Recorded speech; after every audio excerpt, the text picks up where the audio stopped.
Hola, respetables estudiantes de la Universidad José Vasconcelos. Sean bienvenidos a esta capsulita donde vamos a ver detallitos para la elaboración del dictamen del auditor o contador público certificado como auditor, ¿sale? Para empezar vamos a abordar qué es un dictamen.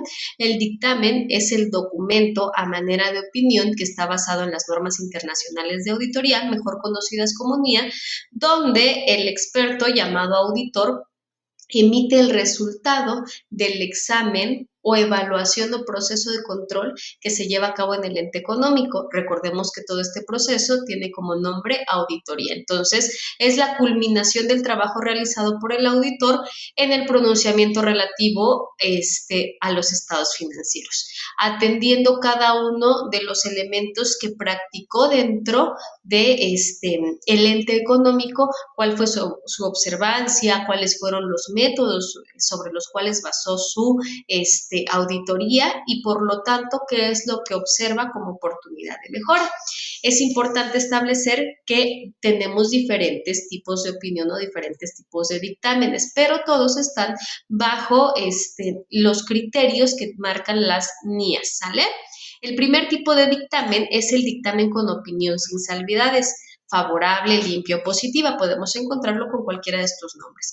¿Qué quiere decir? Es cuando el auditor, una vez que hizo toda su evaluación, se dio cuenta que la contabilidad, el proceso y la sistematización que el ente económico realiza se lleva a cabo a través de las normas y principios aplicables, comenzando por las normas de información financiera, las leyes fiscales aplicables, las leyes de comercio aplicables y todo lo que se establece en términos generales. Si hablamos de personas morales, todo lo que dice el tipo de sociedad en relación a la Ley General de Sociedades Mercantiles, que el acta constitutiva esté en orden, o sea, todos los detalles son correctos y por lo tanto el auditor tiene una opinión positiva, limpia, favorable o sin salvedades.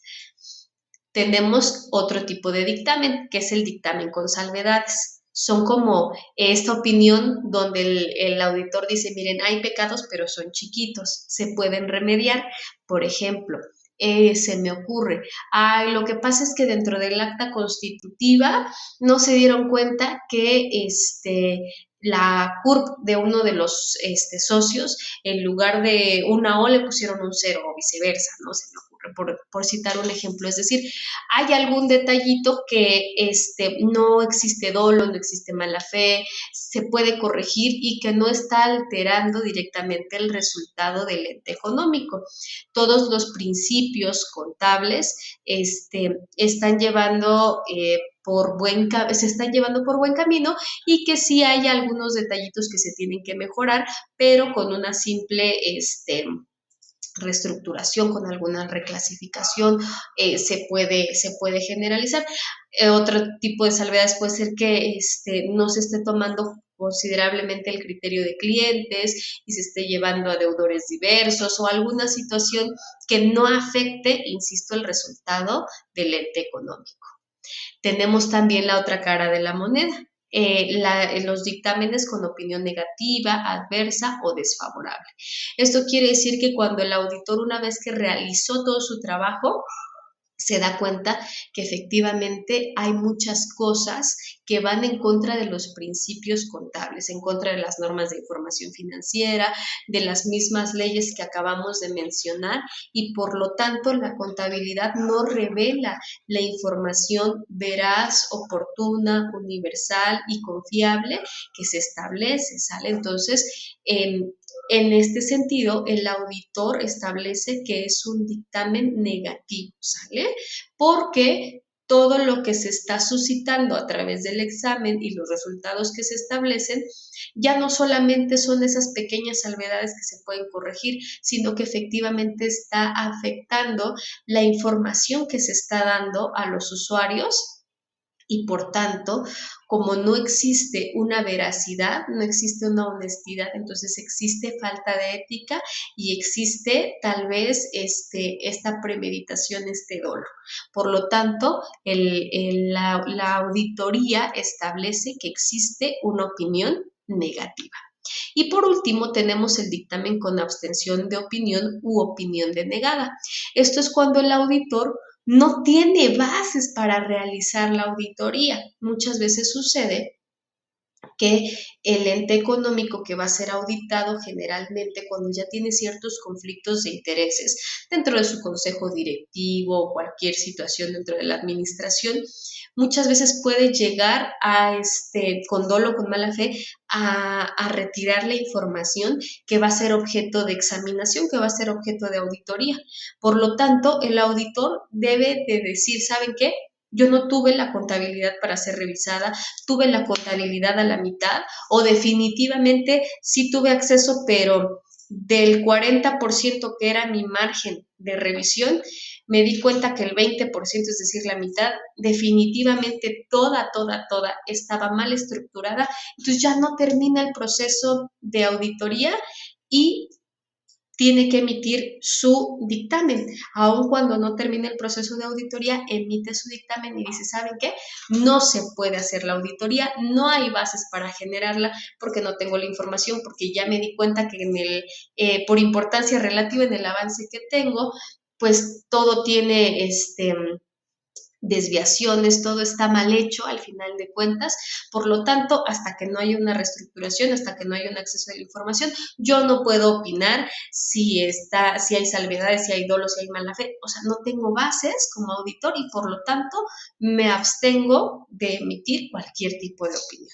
Entonces, estos son los tipos de dictámenes que existen. Y según las normas internacionales de auditoría, el dictamen debe de estar elaborado bajo los siguientes puntos. En primera instancia, el auditor debe de tener un párrafo o algunos párrafos de identificación donde diga quiénes son, dónde están ubicados, para que cualquier usuario de la información pueda establecer qué dictaminador, qué auditor realizó ese documento para su validez y su veracidad.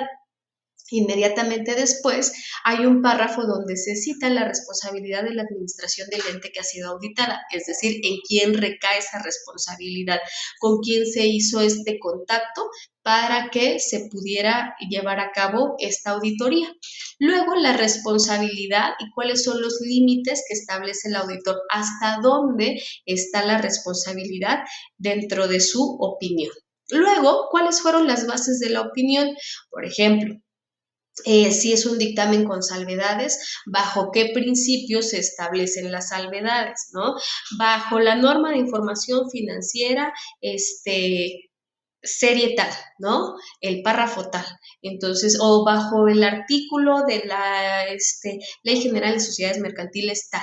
¿Sale? Esa es la base de dónde surgió la opinión. Inmediatamente, en otro párrafo viene la opinión, donde nos dice cuál de estos tipos de dictámenes nos está dando el auditor. Y finalmente, asuntos generales que competen generalmente en detalles como la elaboración de los estados financieros dictaminados se hace bajo las normas, tal, ¿sale? Ya son detalles de todo el examen que realizó, como cualquier nota culminatoria. Obviamente tiene que venir acompañado de una hoja membretada, las firmas del o los responsables del trabajo de auditoría. Obviamente siempre con la firma del auditor titular, acompañado con su nombre y su cédula profesional. Bueno, les agradezco mucho su atención y espero que la información haya sido de su utilidad. Cuídense mucho y nos